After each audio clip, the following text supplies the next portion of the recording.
There was a dish towel on my mother's shoulder, the blue one with the faded rooster on it, and I remember watching it slide half an inch every time she turned toward the driveway. That's the whole memory. A towel, a shoulder, a woman looking out a window at a car she hadn't told me about. My name is Maria Delgado. I'm 34.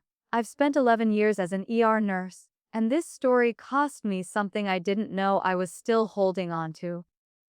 The idea that being the responsible one would ever be enough to be loved the same way.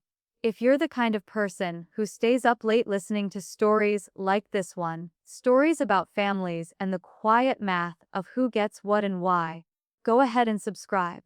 I tell these slow, I tell them true. Let's get into it. It was my birthday, a Saturday in April, the kind where the light comes in low and yellow through the kitchen window around 6, and my mother had made pot roast, because pot roast was what we always had, every birthday, since I was small enough to stand on a stool to stir it. I got there at 5. I remember because I'd just come off a 12-hour shift and I still had the smell of hospital soap on my hands, that clean chemical smell that never fully leaves you.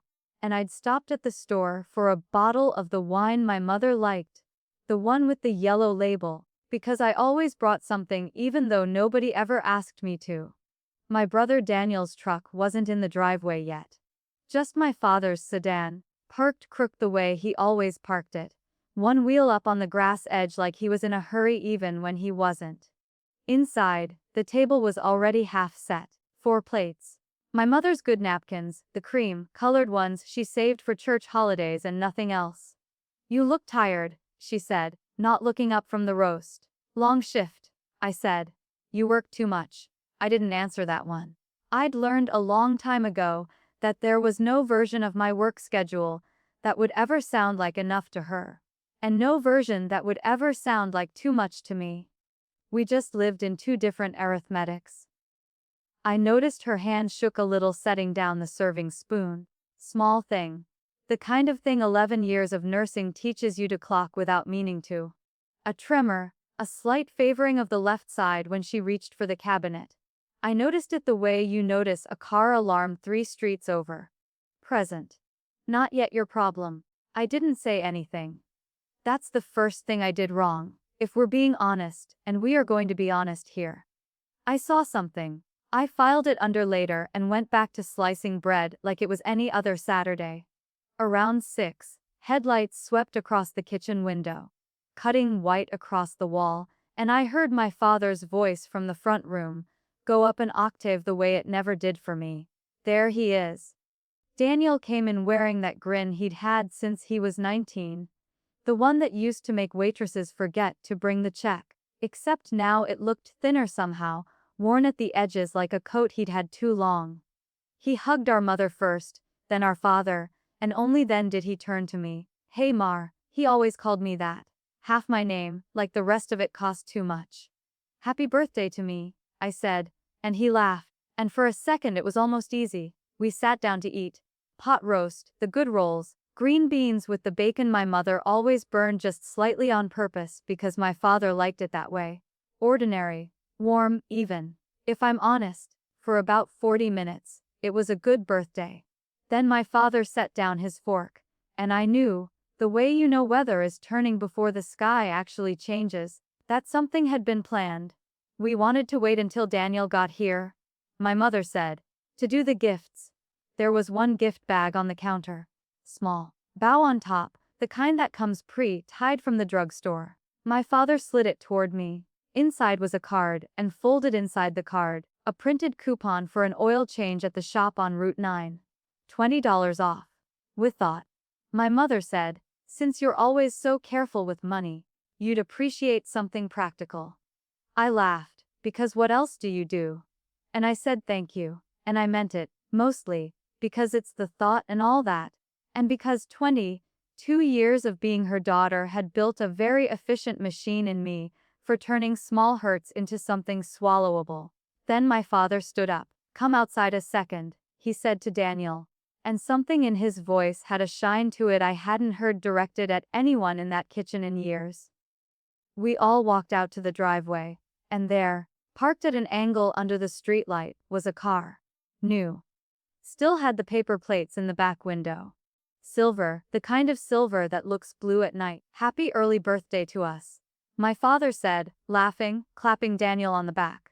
Consider it a fresh start. Daniel's face did something complicated. Joy. Yes, real joy. His mouth actually fell open. But underneath it, something else. Something that looked almost like relief with grief folded inside it. Like a man being handed a raft after nearly drowning, grateful and ashamed at the exact same time. My mother was crying a little. Happy tears, she'd have called them.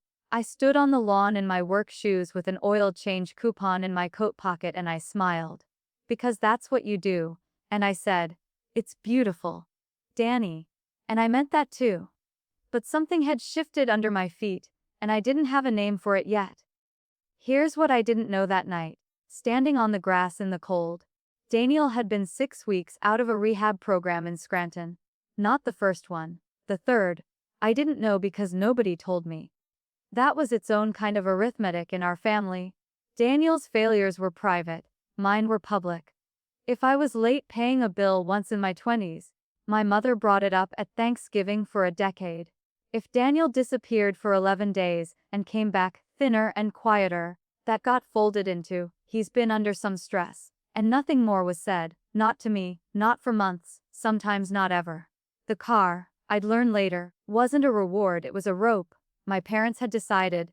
In the particular desperate logic of people who have already buried one version of hope and are trying to keep the current one alive, that if Daniel had something to lose, something with monthly payments, something that needed him sober enough to drive it, he might stay clean this time. My father had said it to my mother in the car dealership parking lot, and my Aunt Carol, who was there because she'd co-signed the loan, told me the exact words months later. He's got something to protect, my father said. Maybe he protects himself too. I want to be honest about something, even knowing that now, even understanding the fear underneath it. Some part of me still stood on that lawn, feeling like the reliable child had been handed a coupon, while the unreliable one had been handed a lifeline. And both of those things can be true. His need was real. My hurt was also real. Families don't run out of room for one truth just because a bigger one walked in. Weeks passed. I went back to work. 12s and sometimes 16s, the way ER nursing goes. And I didn't call my parents much, and they didn't call me, which was normal enough that I didn't think anything of it. Then, on a Tuesday morning in May, my phone rang at 60:40, which is never a good hour for a phone to ring, and it was my father, and his voice had a shape to it I'd never heard. Please, he said before anything else. Not hello, not Maria, just, please, please come. It's your mother. That word did something to me. My father was not a man who asked. He gave instructions, he made comments, he occasionally apologized in the roundabout way men of his generation do, folding sorry into an offer to fix something. He did not say please. Please meant the floor had actually given out. I was already moving before he finished the sentence. What happened? She fell. In the kitchen. Maria, her face, one side of her face isn't. I didn't let him finish. I was already pulling my scrubs back on, already running the checklist that 11 years had built into me like a second nervous system. Time is brain. Time is brain. Every minute a stroke goes untreated. Call 911 right now, I said. Not me first, them first. Tell them stroke, tell them time of onset, tell them everything you can remember about when you last saw her normal. I'm coming, but call them now, Dad. Now. I heard him fumbling. And I heard my mother's voice in the background, slurred, frightened, trying to make a joke the way she always did when things were bad, and failing to get the words out right, and that failure was the most frightening sound I'd ever heard from her. I drove faster than I should have. I called the hospital I work at, not the one she'd be taken to, but people I knew, people who knew people, because that's the other thing 11 years in this job gives you. A network, a language, a way of moving inside a system that terrifies everyone else. By the time I got to the hospital, my mother was already in imaging. My father was standing in the hallway in his undershirt, no shoes, like he'd run out of the house exactly as he was, which he had. They won't tell me anything, he said. Nobody will tell me anything. I found the charge nurse. I didn't perform authority. I didn't have to raise my voice. I gave her my credentials, my hospital, my relationship to the patient, and asked 3 specific questions in the language she'd understand. Time of onset, NIHS score if available, whether they were considering TPA or thrombectomy given the window. She looked at me differently after that. Not like a daughter panicking in a hallway, like a colleague. That's the thing about being the one who thinks in systems. When everything goes soft and terrifying, I don't lose my footing. I find the structure inside the chaos, because finding structure inside chaos is what I have done, professionally, for over a decade. It's not that I feel less. It's that the feeling has somewhere to go. Daniel arrived 20 minutes after me, still in the clothes he must have slept in, hair not brushed, and he stood next to our father and put a hand on his shoulder. And I watched my father's whole body soften under that hand the way it never softened under mine. And for one ugly second, standing in that fluorescent hallway, with our mother somewhere behind a door having her brain scanned, I felt the old jealousy rise up in me like bile. I let it rise. I didn't act on it. That's different from not feeling it, and I want to be honest about the difference. Because pretending I didn't feel it would make this a lie, and I promised myself a long time ago I'd stop telling the version of my life that makes me the only person who never did anything wrong. She'd had a stroke. Moderate. The kind where the next 72 hours would decide how much of her came back and how much stayed lost. They'd caught it inside the window for treatment, mostly because my father had, in his panic, actually remembered to note the time she'd called out to him, which turned out to matter more than anything else that morning. The next week is a blur of hallway conversations and consult forms, and my father falling asleep sitting upright in a plastic chair, and Daniel, to his credit, showing up every single day, sober, present, quieter than I'd seen him in years. It was on the 4th day, in the family room down the hall from her unit, that my father said something I still turn over in my mind on nights I can't sleep. He was talking about the car. Not defensively. Just talking, the way people do when they're too tired to keep their guard up. We were so scared for him, he said, looking at his hands. We thought if we didn't do something dramatic we'd lose him for good, and you. He stopped. And me? I said. You never scared us, he said. You never gave us a reason to be scared. So we stopped thinking about what you needed. Because you never seemed to need anything. I only thought you always seemed so fine. I only thought you always seemed so fine. I didn't cry in that family room. I want to be honest about that too.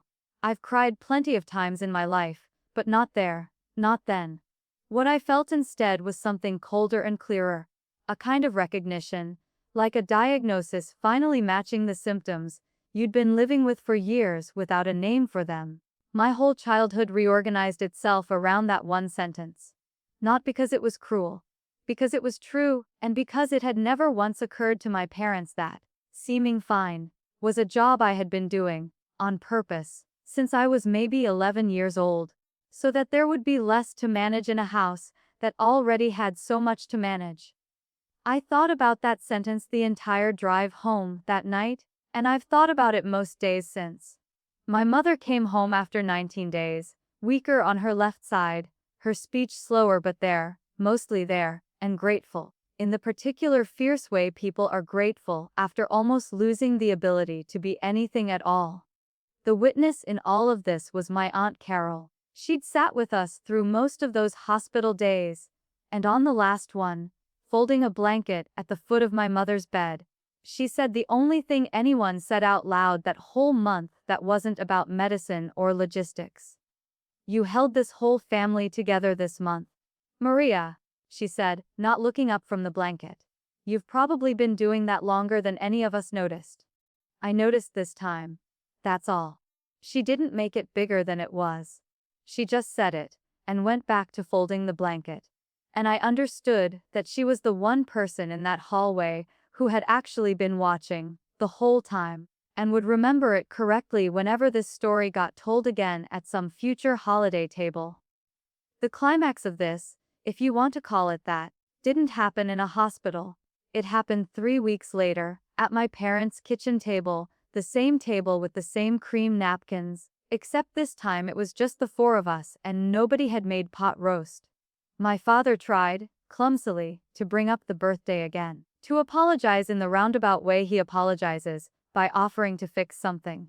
He said he wanted to get me a car too now, to make it even. I set my coffee down. I don't want a car, Dad, I said. I want you to remember next time that fine is something a person decides to look like. It's not the same as being fine. That was it. That was the whole climax. No raised voices. No slammed doors.